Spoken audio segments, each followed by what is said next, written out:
Bonjour à tous et bienvenue dans ce nouvel épisode. Aujourd'hui, on va parler d'argent, de psychologie et, disons-le franchement, de bêtises humaines. Vous vous êtes déjà demandé pourquoi votre voisin, celui qui n'a jamais ouvert un livre d'économie de sa vie, a failli devenir millionnaire en achetant une image de singe pixelisée sur Internet ? Salut Sarah. C'est vrai que vu comme ça sonne absurde. Mais c'est pourtant le mécanisme le plus vieux du monde. On appelle ça la théorie du plus grand fou, ou Greater Fool Theory en anglais. Et croyez-moi, c'est terrifiant. Le plus grand fou ? C'est un peu insultant comme nom, non ? Ça veut dire que si j'achète du Bitcoin ou un NFT, je suis une folle ? Pas forcément toi, Sarah. Mais la théorie dit que tu achètes un actif non pas pour sa valeur réelle, pas parce qu'il génère de l'argent, mais uniquement parce que tu espères qu'un plus grand fou que toi sera prêt à te le racheter plus cher demain. C'est du pari pur. C'est une chaîne de stupidité si tu veux. Et le but du jeu, c'est de ne pas être le dernier maillon de la chaîne. D'accord, je vois l'idée. C'est un peu comme une patate chaude financière. On se la passe tant que la musique joue. Mais Thomas, avant de parler des cryptos et des singes, tu voulais nous emmener faire un petit voyage dans le temps, c'est ça ? Exactement. Parce qu'on a l'impression que c'est nouveau, que c'est la faute d'Internet ou de la blockchain, mais pas du tout. On retourne en 1637, aux Pays-Bas. C'est l'âge d'or hollandais. Les commerçants sont riches, très riches. Et là arrive une nouvelle mode, la tulipe. La tulipe ? La fleur qu'on offre à la fête des mères ? Celle-là même. Sauf qu'à l'époque, c'était le symbole ultime du statut social. Au début, c'est mignon. Les gens achètent des bulbes pour leur jardin. Mais très vite, les prix commencent à monter. Et là, la cupidité s'installe. Les gens arrêtent de planter les tulipes. Ils commencent à échanger les contrats de propriété des bulbes dans les tavernes. Attends, ils n'avaient même plus la fleur physiquement ? Exactement. On achetait du papier. Et les prix, Sarah, c'est inimaginable. Pour te donner une idée, au sommet de la bulle, un seul bulbe d'une variété rare, la Semper Augustus, valait le prix d'une belle maison au bord du canal à Amsterdam. Une maison, contre un oignon qui fane en 3 semaines. C'est complètement délirant.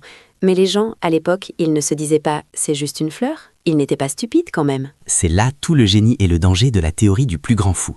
Bien sûr qu'il savait que c'était une fleur. Le boulanger qui vendait son four pour acheter un bulbe, il ne voulait pas le planter. Il se disait juste « je m'en fiche que ce soit une fleur. Je sais que la semaine prochaine, un noble viendra me l'acheter le double du prix ». Donc, la valeur intrinsèque, on s'en moque totalement. La seule chose qui compte, c'est la croyance que quelqu'un d'autre sera plus gourmand après nous. C'est ça. Jusqu'au jour où, février 1637, une vente aux enchères à Harlem, quelqu'un propose un bulbe. Silence. Personne n'enchérit. Le vendeur baisse le prix. Toujours rien. Et là, d'un coup, la panique. Tout le monde réalise en même temps qu'il n'y a plus de plus grand fou. C'est fini. Le dernier acheteur se retrouve avec un oignon à 100 000 florins qui ne vaut plus rien. La ruine totale. Ça fait froid dans le dos. Et pourtant, on a l'impression de revivre ça tous les 3 ou 4 ans maintenant. Ça nous amène à notre deuxième point, le mécanisme moderne. Comment on fait la différence aujourd'hui entre un vrai investissement et cette spéculation de fou ? C'est la distinction fondamentale que 90% des gens ne font pas. Investir, c'est acheter un actif qui produit quelque chose. Si j'achète une action Apple, je possède une part d'une entreprise qui vend des téléphones et fait des bénéfices. Si j'achète un appartement, je touche un loyer. L'actif travaille pour moi. Il a une valeur productive. Alors que spéculer, selon la théorie du plus grand fou, c'est acheter quelque chose qui ne produit rien, absolument rien.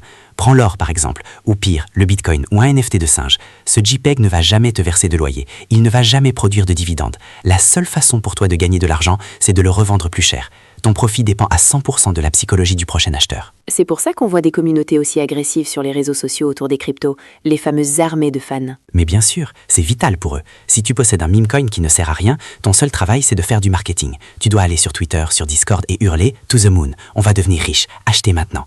Parce que si tu arrêtes de recruter de nouveaux fous, le prix s'effondre. Tu n'es pas un investisseur, tu es un vendeur de rêves qui cherche une porte de sortie. C'est hyper cynique dit comme ça. On dirait presque un système pyramidal déguisé. La frontière est souvent très floue. Regarde la bulle des NFT en 2021.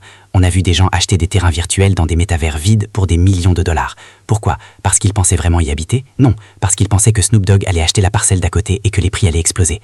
Tant que la musique tourne, tout le monde se prend pour un génie de la finance. C'est vrai, je me souviens d'un dîner où un ami m'expliquait qu'il avait fait 300% de profit en 2 jours sur une crypto dont le nom était une blague de chien. Il me regardait comme si j'étais une dinosaure avec mon livret A. Et c'est là qu'on touche au cœur du problème, Sarah, la psychologie, le 3e point de notre analyse. Pourquoi est-ce si dur de résister ? Pourquoi des gens intelligents, des médecins, des ingénieurs tombent dans le panneau ? C'est le FOMO, non ? La peur de rater le train ? Fear of missing out ? Exactement. Charlie Munger, l'associé de Warren Buffett, disait une chose géniale. Il n'y a rien de plus perturbant pour votre bien-être que de voir un ami qui est plus bête que vous devenir riche. C'est une torture psychologique. C'est tellement vrai.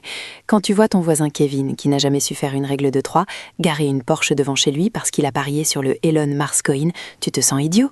Tu te dis, pourquoi pas moi? Et c'est ce sentiment qui détruit ta prudence. Ton cerveau déconnecte la zone du risque. Tu entres dans ce que l'on appelle le biais de confirmation. Tu ne cherches plus à savoir si c'est une arnaque. Tu cherches uniquement des informations qui confirment que tu vas devenir riche. Tu vas sur YouTube, tu regardes des influenceurs qui te disent « ça va faire x100 » et tu ignores tous les économistes qui crient au danger. On se construit sa propre chambre écho. On se rassure entre fous en espérant que la fête ne s'arrête jamais. Mais Thomas, on sait tous comment ça finit. Parlons de la chute. Comment on reconnaît que c'est le moment de fuir? C'est très difficile parce que l'euphorie est aveuglante, mais il y a des signes qui ne trompent pas. Le premier signe, c'est quand la justification du prix devient « c'est un nouveau paradigme ». Quand on te dit « les anciennes règles ne s'appliquent plus », fuis. Comme quand on disait « les bénéfices des entreprises ne comptent plus, ce qui compte c'est les clics » pendant la bulle Internet de 2000. Exactement. Ou quand on te dit « ce JPEG vaut 200 000 € parce que c'est la culture du futur ». Non. Le deuxième signe, c'est l'effet de levier et l'endettement. Quand ta coiffeuse ou ton chauffeur de taxi te donne des conseils pour acheter des options avec effet de levier sur des cryptos, c'est que le réservoir de plus grands fous est vide. Tout le monde est déjà dedans. S'il n'y a plus personne à faire entrer dans le système, il n'y a plus personne pour acheter. Et là, la gravité reprend ses droits. Ça commence souvent par une petite baisse. Les gens disent « buy the dip », achetez la baisse. Ils pensent que c'est une promo. Mais le rebond ne vient pas. La peur s'installe. Et soudain, c'est la porte de sortie. Tout le monde veut vendre en même temps. Mais pour vendre, il faut un acheteur. Et quand la bulle éclate, les acheteurs disparaissent. Et c'est la liquidité qui s'évapore. Voilà. Et tu te retrouves avec ce qu'on appelle être le bag holder, celui qui tient le sac. Tu tiens le sac poubelle rempli d'actifs sans valeur, pendant que les smart monnaies, ceux qui ont lancé le truc, sont partis depuis longtemps avec le cash. C'est brutal. C'est la nature humaine, la cupidité et la peur. Si tu joues à ce jeu, Sarah, tu dois savoir une chose. Si tu es assis à une table de poker et que tu ne sais pas qui est le pigeon dans la première demi-heure... C'est que le pigeon, c'est toi? Exactement. La théorie du plus grand fou peut vous rendre riche, c'est vrai. Certains ont fait fortune avec les tulipes ou les NFT en vendant tôt. Mais pour chaque gagnant, il y a mathématiquement un perdant qui a tout acheté au sommet. Donc, la leçon, c'est quoi? Ne jamais spéculer? La leçon, c'est de savoir à quoi on joue. Si tu veux mettre 5% de ton capital dans un truc fou pour t'amuser, vas-y. Mais ne mets pas tes économies de vie dans quelque chose qui ne produit rien, en espérant qu'un idiot viendra te sauver. Parce que le jour où la musique s'arrête, et elle s'arrête toujours, le silence est assourdissant. Merci Thomas pour cette dose de réalisme. Ça calme les envies de Dogecoin, tout ça. On se retrouve la semaine prochaine pour un autre sujet? Avec plaisir. Et gardez votre argent en sécurité d'ici là. À bientôt!